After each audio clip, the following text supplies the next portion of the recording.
Welcome to FOH this week, week 2 of the Churchill Challenge. We've already had the Hebrew Esplendida. Today we're doing the RNJ Churchill. Next week we'll wrap it up with the Sir Winston. Kenny, I know you're 25 minutes late, but welcome aboard. Excuse me, I have documentary evidence from you.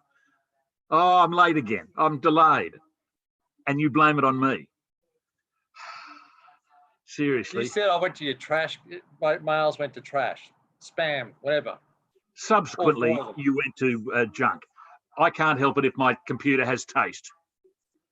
Romeo and Julieta Churchill, they've been smoking superbly. This is RAT Enero 20, Rat Enero 20. Love their coding. Moby Dick, Rat, it's all happening. It's like a, you know, you'd swear the guy who's doing the codes is from Pirates of the Caribbean. He's good. Kenny, we only had one of these a couple of months back and we loved it. Let's see. We had the Esplendida last week, which probably wasn't the best example that I've had, or neither one of us have had. I think it still came in at 91 from memory. I was a bit higher. I think I was about 94 or something from memory. Yeah, that's right. You had a better one than I did. I gave it a 90 or a 91. You gave it a 94. Still not the best I've ever seen, but... no, not at all. Not by a long way. R&J Churchill, however, you wouldn't expect it to be able to compete with the Esplendida and the Sir Winston. Oh, look, a good one. I reckon it could do a Stephen Bradbury, the cigar. It's got the potential.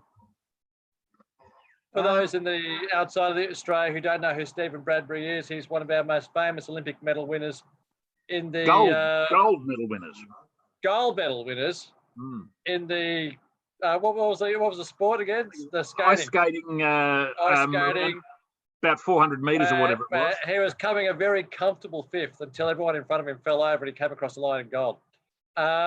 In fairness, though, exactly the same thing happened in the semi. And his father, who was his coach manager, I believe, that was their plan. Because so often these things have crashes. His idea was the plan is to race fifth and stay as close as you can.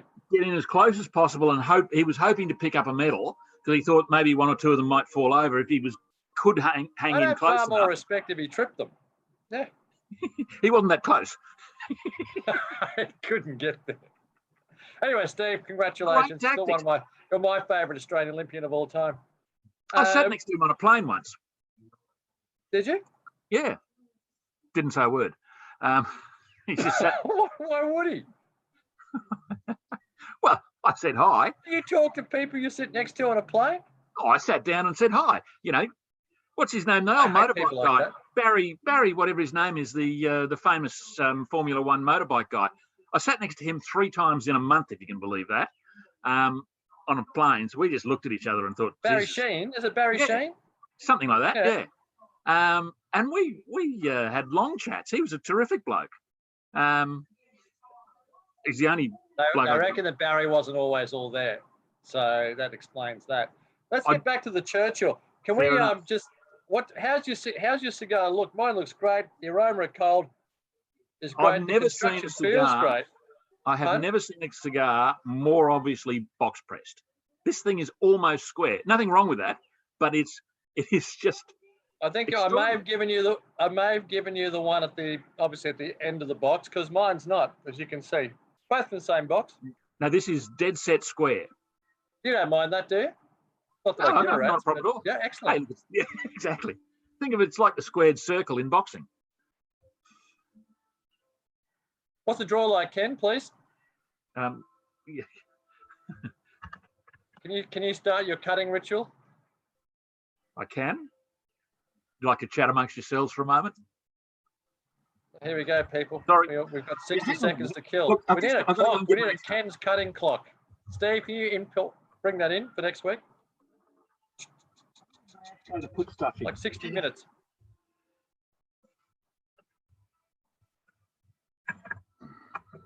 Now, almost need a square punch. No one's laughing, Ken.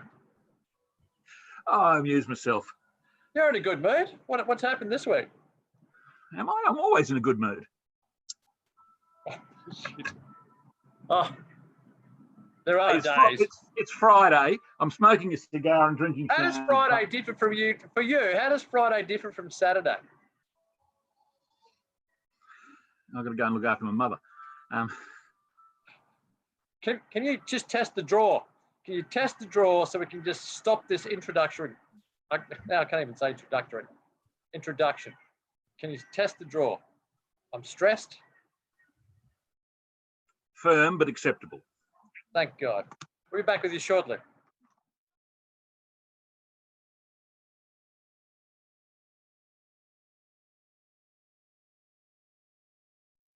Kenny, first third of this R&J Churchill. A very solid, good cigar. Quite powerful. Quite youthful. Mine's medium. Mine's just under medium. Oh no, mine's much more powerful than that. Lots of woody characters. Yeah. Oh yeah, it's and that sort of tobacco leaf woody character. That's what I'm seeing. Cherry notes to you? I've been looking, and at this stage, I honestly don't know whether it's my sort of.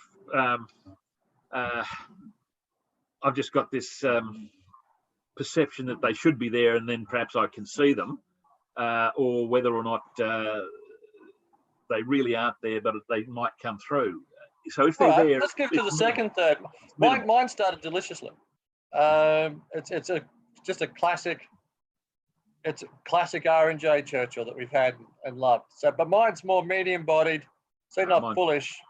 It's got some lovely cherry notes through it. It's that charred cherry. It's got that toasted tobacco. It started beautifully.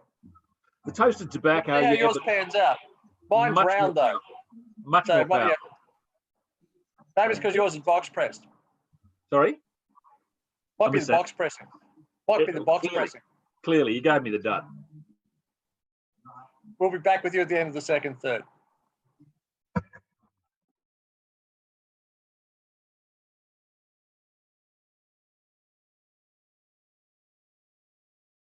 Second third, Kenny. Has yours improved at all? I bumped the thing again. Wait a minute. Yeah, it has. There we are. Sorry, I'm back. Second third, Kenny. I've been wondering whether or not it's power of suggestion, this cherry, but I think there's a little bit of cherry coming through now. It's still powerful, not quite as powerful, but it's still much more powerful than I expected. That sort of toasted tobacco, toasted chocky biscuit character coming through. Chocky bicky. Yeah, absolutely. Well, you know, I haven't had a powerful R&J Churchill for a long time. Well, yeah. You've gone, yeah. Wow. The old days, they used to talk about these things like this. Yeah, mate, but they're the same box, so therefore what we've got here is two different blends. And in terms of effectively different rollers, they've just we're smoking two different cigars. The thousands of times I've said, you know, get your good cigars. I think should be the same roller, same blend, same roller. Can't do that. You could, unless it's the super premiums. Which means there's no reason they can't do it for others. Well, what it means is you can't make millions of them. No, but there's no reason you can't make as many as you, because presumably you've got, say they've got 100 rollers making these. And they all 40. Let's say they've got 30 rollers making that. 30 rollers, okay. There's no reason 30 rollers can't make just as many cigars, but they each have their own box and with a code that says this is roller, you know, XYZ, and you get to know your rollers and you think XYZ, no, don't like him. ABC, yep, that's what I want. And I think it'd be great if you could go XY, get XY here. We've got another complaint about his box. You know, exactly. Where is he? Exactly. Where is he? And this would he's left for Miami. Well, that is an internal problem that I'm thinking maybe they need to pay them more than 22 a month if they're going to go down that track. The entire Cuban population. Are they up to 22 a month now? God, it's gone up since I was there. Huh? Seriously? Did they go on strike or something? Yeah. Industrial action's a big part of Cuban society. I remember that doctor mate of mine at the cockfighting. He was on 30 a month. Yeah, the guy who rode us, the doctor who rode us mackerel fishing, remember? No, not him. No, I'm talking about the one at the cockfight. I remember him, Miguel. Him as well. Yeah. Miguel. Yeah, he was, you know, 1 minute he's treating us in his surgery, and the next minute he's rowing our fishing boat. And we said, what are you doing here, Miguel? He'll be delighted to know that you've named him. I said, I hear you guys are paying X. So that's a couple of months' salary. Done. Why wouldn't they? Still didn't catch anything, do we? Hey? It's very hard, guys. It's very hard trolling for mackerel in a rowboat. He caught some before he arrived. Yeah. Well, on the way. That's because, remember we had to hide behind the trees? We had to hide behind the trees because for those who don't understand, it's actually in these small towns, it's illegal to take tourists out fishing, and you're not allowed to own a motor because so that's why we had to go about 10 miles out of. We had to go hide along the beach in behind some trees until the rowboats turned up and then turned into the beach. It was like the landing. No. One stayed out, and the other one came in. The other one came in through the breakers. Ferrying us out. Yeah, the rowboats through the surf. There's a little bit of Captain Cook in that, or where they come in for the first time. Then we used to hop on that boat, and he'd take us out, and we did transition to the other boat or spread the weight. Hopping over in the middle of then in these heavy wooden boats, they'd be rowing to get some speed up so we could troll for mackerel through there. I felt so bad. I felt really bad. One of them was a doctor. Yeah. And of course, Ken being so much, he was just going faster. The only thing missing was a whip. You're lying. Seriously? Honestly, if there was a drum there, he'd be keeping the beat. This is not a presidential debate. You don't have to lie. We'll be back with you at the end of the last third.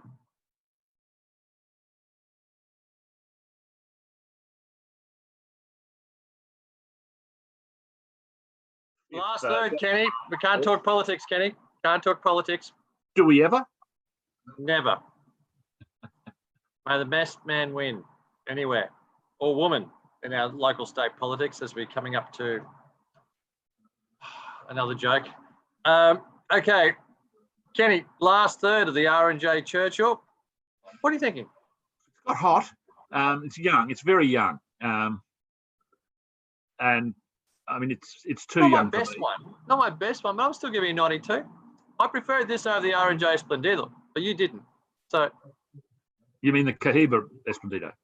Sorry, well, where was I going? The Cohiba Esplendido. Yeah. The Esplendido was a better cigar for me. This one, I'm 89.90. The middle patch was by far its best. Now it's hot. Yeah, we've had one of these recently, Ken. This is not as good as that one that we had recently. No, this is probably my era, RAT and era 20, maybe a little bit too young. I'm very surprised you said yours was full body. Very. Yeah, but so bad. So if you'd have said to me, okay, give a score that you think this will come in at, I would have been hoping for a 93, maybe even a little bit higher. So to come 89.90, that's not a good R&J for me. Done. That's what we do this for, Ken.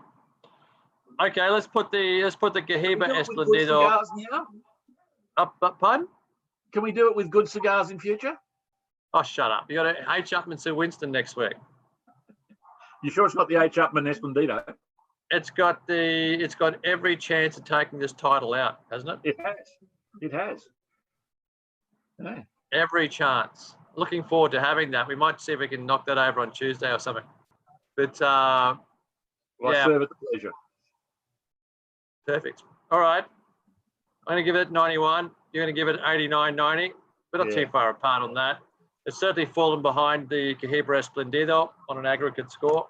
We got the Upman Sir Winston to go. 88, 89 is probably a fairer. It can't change now, Ken. I can, and I did. I'm sorry. Kenny, until next week. For everyone else, have a fantastic week and a great weekend. You can change the rules. Don't. This is apolitical. Don't. Absolutely. Look, is that a one word or a two word? Hasta luego. Cheers. Bye-bye. Cheers.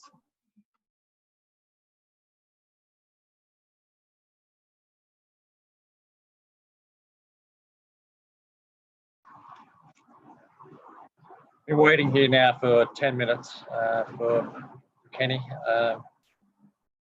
I sent the invitation to join me on Zoom, but I actually included a password code there. I didn't normally tick that off. Not going to be too complicated for him. It has proven to be too complicated for him. He can't get in. There's more chance of a rat getting in than there is of Kenny making this. So not quite sure where we're going to go from here, but hopefully he'll turn up soon. Hello. I think it's Kenny. Yeah, I'm squeezed up the top. Here we go. Why am I only for the little tiny side? Have you redone this or something? I haven't redone anything at Zoom. It's very different to normal. Normally we share. Normally we each have half the screen. Now I'm a tiny little tin pot thing, and you're filling the whole screen. God spare me. I shall adjourn outside.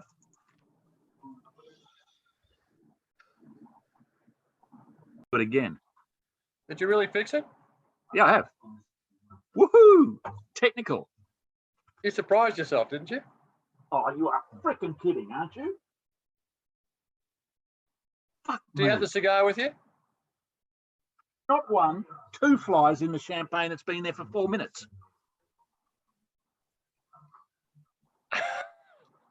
That's first world problems, Ken. I saw a fly flew into my uncle's drink one day at Christmas, and I said, "Oh, you're going to throw it out?" He said, "No." He's a doctor. He said, "The alcohol in this, there's no problem at all." So I trust him.